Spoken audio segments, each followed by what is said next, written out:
This video is brought to you by Ground News. We're now about 100 days into Trump's term, and it turns out negotiating peace in Ukraine is harder than he originally imagined. After apparently giving up on the idea of a temporary ceasefire, last week Trump proposed a more concrete plan for peace in Ukraine, warning both Ukraine and Russia that this was their last chance and that the US would walk away if no deal was forthcoming. Unfortunately for Trump, at the time of writing, so Friday, a deal looks unlikely in the immediate future. So, in this video, we thought we'd take a look at why Trump's new peace plan is falling short, and what happens if it collapses entirely.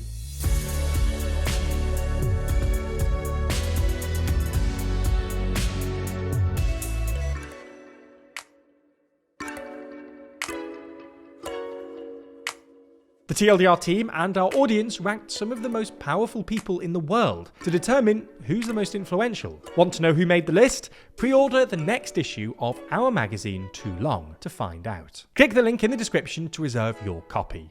So let's start by explaining how we got to this point. Originally, the US plan for peace in Ukraine was supposed to begin with a 30-day ceasefire, to then be followed by longer-term talks to establish a permanent settlement to the war. Both Ukraine and Russia immediately resisted this idea. Russia thought it would relieve pressure on Ukraine at a time when Russian forces were making slow but steady progress along the front lines, and Ukraine worried that Russia would just use the time to prepare its army for a fresh assault. However, after temporarily withdrawing both military aid and intelligence sharing, the US successfully pressured Ukraine into both agreeing to the ceasefire and hypothetically accepting negotiations without the promise of long-term security guarantees, a precondition that Ukraine had previously insisted upon. Unfortunately for Trump, Russia was less keen. The Kremlin refused a full ceasefire, and instead offered a ceasefire limited to energy infrastructure and a naval ceasefire in the Black Sea. At first, it looked like this might be the first step towards a more substantial peace deal. And after securing Ukraine's consent, the Trump administration triumphantly announced that both ceasefires had been agreed.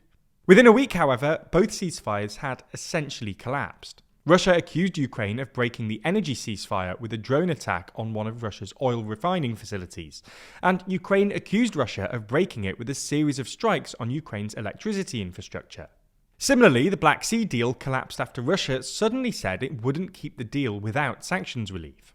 Trump apparently concluded from these episodes that a temporary ceasefire just wasn't going to happen, and that he had to instead go straight to a full-on peace deal.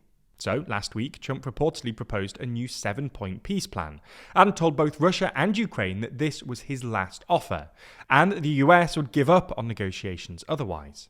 According to The Telegraph, the peace plan included the following. Number 1, an immediate ceasefire along the current front lines. Number 2, direct negotiations between Ukraine and Russia, as opposed to the US-mediated talks we've seen so far. Number 3, a ban on Ukraine joining NATO in the future, although Ukraine would apparently be free to join the EU or receive a European peacekeeping force once a ceasefire is agreed. Number 4, American de jure recognition of Russian control over Crimea and de facto recognition of Russia's control over the Ukrainian territory it currently occupies in the east, although Russia would be required to cede the tiny bit of territory it currently occupies in northern Kharkiv. 5, handing over Zaporizhzhia nuclear power plant to the US, who would then use it to supply power to both sides.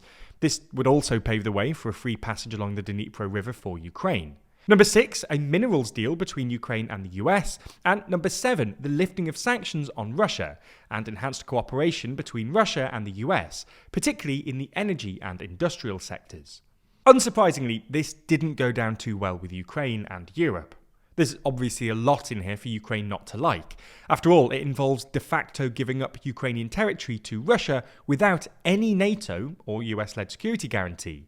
But Zelensky was especially angry at the idea of legally recognizing Crimea as part of Russia. Ukraine considers Crimea an integral part of the country in its constitution, and the only way Kyiv could legally recognize Russia's takeover would be via a public referendum. Similarly, Kyiv's European allies were especially unhappy with Trump's plan to relieve sanctions on Russia and normalize economic relations. The lack of any US security guarantee will have also sparked some anxiety in countries like France and the UK, who have previously offered to provide a peacekeeping force in Ukraine but wanted an American backstop. In other words, a promise that the US would intervene if fighting broke out between European and Russian forces. But perhaps more interestingly, this deal wasn't accepted wholesale by Russia. At first glance, this looks like a pretty great deal from Russia's perspective. After all, Russia basically gets all the territory it currently occupies, a cozy economic relationship with the US, and no NATO membership for Ukraine. But while Putin said he would accept a freeze along the current front lines, reports suggest he's resisted the idea of any European peacekeeping force in Ukraine, or Ukraine being allowed to maintain its own army. Russia has also continued to launch air and drone strikes on Ukraine during these negotiations, sparking a rare rebuke from Trump on Truth Social. Nor has the Kremlin shown any sign it's willing to wind down its demands, which is something unsurprising, given that Trump's negotiation strategy so far seems to involve just offering more and more concessions to Russia without threatening any negative consequences, like, say, an escalation in military aid or sanctions. Clearly, negotiations aren't going as smoothly as Trump imagined, and the big question now is, what happens if this peace deal fails? Well, as we see it, there are two ways the US might respond. If Trump blames Russia for scuppering the deal, he might maintain the status quo, before slowly winding down military aid for Ukraine, which is something he's clearly keen to do eventually. Alternatively, if he blames Ukraine for scuppering the deal, he could suddenly withdraw all support for Ukraine, and unilaterally pursue normalization with Russia, which is something he's apparently keen on. While the latter outcome would clearly present a more acute crisis, in either case, if this peace deal falls through, it'll fall to Europe to support Ukraine and ultimately negotiate a new deal. The lessons from the most recent bout of negotiations seems to be that there's no amount of carrots that will convince Russia to a deal. The Kremlin clearly believes time is on their side, which means Europe will have to wield some proverbial sticks alongside any carrots to force a deal. In reality, this will probably involve both stepping up military support for Ukraine, at least in the short term, and creating a credible peacekeeping force for Ukraine. The big question is whether this happens at the EU level, or via some coalition of willing European and non-European states, including the UK.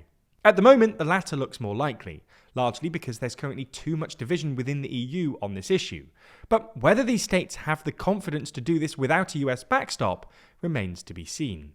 There's a lot to unpack here though, with this story reported on by more than 98 sources.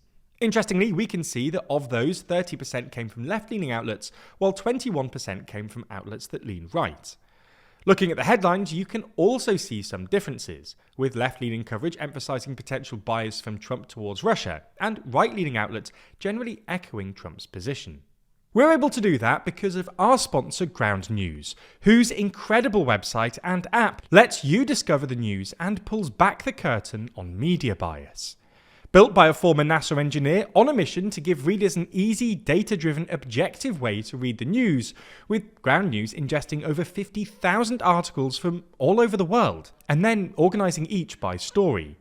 For each and every story, you can see the number of reporting sources, where these sources lean on the political spectrum at an individual level and group level, compare the headlines of each source, and read each article all without ever leaving the app.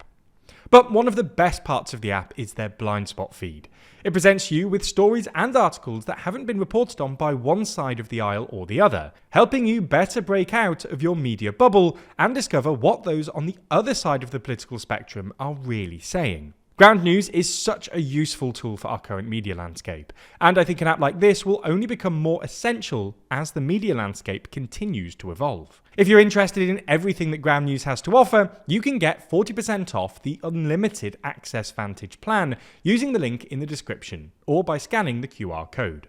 This offer is only available here, so make sure you go to ground.news/TLDR or click the link in the description to get started and support an independent news platform working to make the media landscape more transparent.